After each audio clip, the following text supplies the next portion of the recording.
राधे राधे।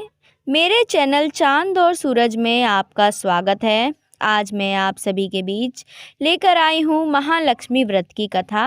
अगर आपको कथा अच्छी लगे तो वीडियो को एक लाइक ज़रूर करें और आपसे विनम्र निवेदन है कि आप कथा को पूरा ज़रूर सुनें, अधूरा ना छोड़ें, क्योंकि कथा को अधूरा छोड़ने से दोष लगता है। इसीलिए आप कथा को पूरा जरूर सुनें। श्री महालक्ष्मी व्रत कथा। श्री गणेशाय नमः। एक समय महर्षि श्री वेद व्यास जी हस्तिनापुर पधारे। उनका आगमन सुन महाराज धृतराष्ट्र उनको आदर सहित राजमहल में ले गए। स्वर्ण सिंहासन पर विराजमान चरणों तक ले उनका पूजन किया। श्री व्यास जी से माता कुंती तथा गांधारी ने हाथ जोड़कर प्रश्न किया कि हे महामुनि, आप त्रिकालदर्शी हैं, अतः आपसे हमारी प्रार्थना है कि आप हमको कोई ऐसा सरल व्रत तथा पूजन बताएं जिससे हमारा राज, लक्ष्मी, सुख, संपत्ति, पुत्र पौत्रादि व परिवार सुखी रहे। इतना सुन श्री वेद व्यास जी कहने लगे, हम एक ऐसे व्रत का पूजन व वर्णन कहते हैं जिससे सदा लक्ष्मी जी का वास होकर सुख समृद्धि की वृद्धि होती है। यह श्री महालक्ष्मी का व्रत है जिसे प्रतिवर्ष आश्विन कृष्ण अष्टमी को विधिवत किया जाता है। हे महामुनि, इस व्रत की विधि हमें विस्तार पूर्वक बताने की कृपा करें। तब व्यास जी बोले, हे देवी, यह व्रत भाद्रपद शुक्ल अष्टमी से प्रारंभ किया जाता है। इस दिन स्नान करके 16 सूत के धागों का डोरा बनाएं, उसमें 16 गांठें लगाएं, हल्दी से उसे पीला करें। प्रतिदिन 16 दूब व 16 गेहूं के डोरे को चढ़ाएं। आश्विन कृष्ण अष्टमी के दिन उपवास रखकर मिट्टी से हाथी पर श्री महालक्ष्मी की प्रतिमा स्थापित कर विधिवत पूजन करें। इस प्रकार श्रद्धा भक्ति सहित महालक्ष्मी का व्रत पूजन करने से आप लोगों की राजलक्ष्मी में सदा अभिवृद्धि होती रहेगी। इस प्रकार विधान बताकर श्री वेद व्यास जी अपने आश्रम को प्रस्थान कर गए। इधर समय अनुसार भाद्रपद शुक्ल अष्टमी से गांधारी तथा कुंती अपने अपने महलों में नगर की स्त्रियों सहित व्रत का आरंभ करने लगी। इस प्रकार 15 दिन बीत गए। 16वें दिन आश्विन कृष्ण अष्टमी के दिन गांधारी ने नगर की सभी प्रतिष्ठित महिलाओं को पूजन के लिए अपने महल में बुलवा लिया। माता कुंती के यहाँ कोई भी महिला पूजन के लिए नहीं आई। साथ ही माता कुंती को भी गांधारी ने नहीं बुलाया। ऐसा करने से माता कुंती ने अपना बड़ा अपमान समझा। उन्होंने पूजन की तैयारी नहीं की एवं उदास होकर बैठ गई। जब पांचों पांडव युधिष्ठिर, अर्जुन, भीम, नकुल और सहदेव महल में आए तो कुंती को उदास देखकर पूछा कि हे माता, आप इस प्रकार उदास क्यों हैं?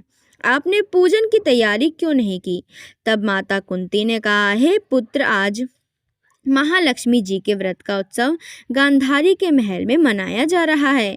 उन्होंने नगर की समस्त महिलाओं को बुला लिया और उसके 100 पुत्रों ने मिट्टी का एक विशाल हाथी बनाया, जिस कारण सभी महिलाएं उस बड़े हाथी का पूजन करने के लिए गांधारी के यहाँ चली गई, लेकिन मेरे यहाँ नहीं आई। यह सुनकर अर्जुन ने कहा, हे माता, आप पूजन की तैयारी करें और नगर में बुलवा दें कि हमारे यहाँ स्वर्ग के ऐरावत हाथी की पूजन होगा।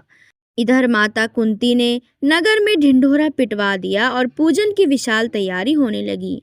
उधर अर्जुन ने बाण के द्वारा स्वर्ग से ऐरावत हाथी को बुला लिया। इधर सारे नगर में शोर मच गया कि कुंती के महल में स्वर्ग से इंद्र का ऐरावत हाथी पृथ्वी पर उतारकर पूजा जाएगा। समाचार को सुनकर नगर के सभी नर नारी, बालक एवं वृद्धों की भीड़ एकत्रित होने लगी। उधर गांधारी के महल में हलचल मच गई। वहां एकत्रित हुई सभी महिलाएं अपनी अपनी थालियां लेकर कुंती के यहाँ चली गईं। देखते ही देखते कुंती का सारा महल ठसाठस भर गया। माता कुंती ने ऐरावत को खड़ा करने हेतु अनेक रंगों के चौक पुरवाकर नवीन रेशमी वस्त्र बिछवा दिए। नगरवासी स्वागत की तैयारी में फूलमाला, अबीर, गुलाल, केसर हाथों के लिए पंक्तिबद्ध खड़े थे। जब स्वर्ग से ऐरावत हाथी पृथ्वी पर उतरने लगा तो उसके आभूषणों की ध्वनि गूंजने लगी। एरावत के दर्शन होते ही जय जयकार के नारे लगने लगे। सायंकाल के समय इंद्र का भेजा हुआ हाथी एरावत माता कुंती के भवन के चौक में उतर आया।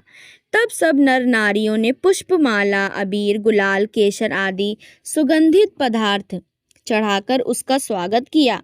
राज्य पुरोहित द्वारा एरावत पर महालक्ष्मी जी की मूर्ति स्थापित करके वेद मंत्रोच्चारण द्वारा पूजन किया गया। नगरवासियों ने भी महालक्ष्मी पूजन किया। फिर अनेक प्रकार के पकवान लेकर एरावत को खिलाए और यमुना का जल उसे पिलाया गया।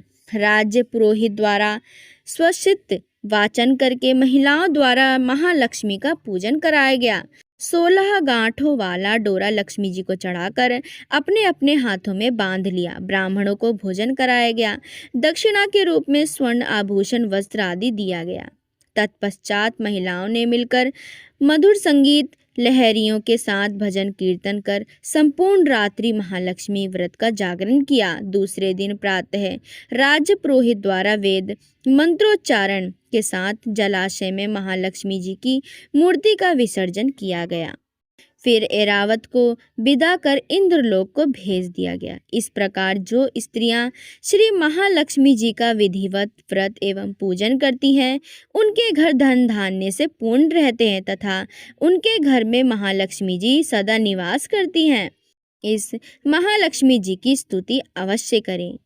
महालक्ष्मी नमस्तुभ्यं नमस्तुभ्यं, सुरेश्वरी हरिप्रिये नमस्तुभ्यं नमस्तुभ्यं, दयानिधि। बोलिए महालक्ष्मी माता की जय, गणेश भगवान की जय, श्री हरि विष्णु की जय। जय श्रीमन नारायण, जय श्रीमन नारायण।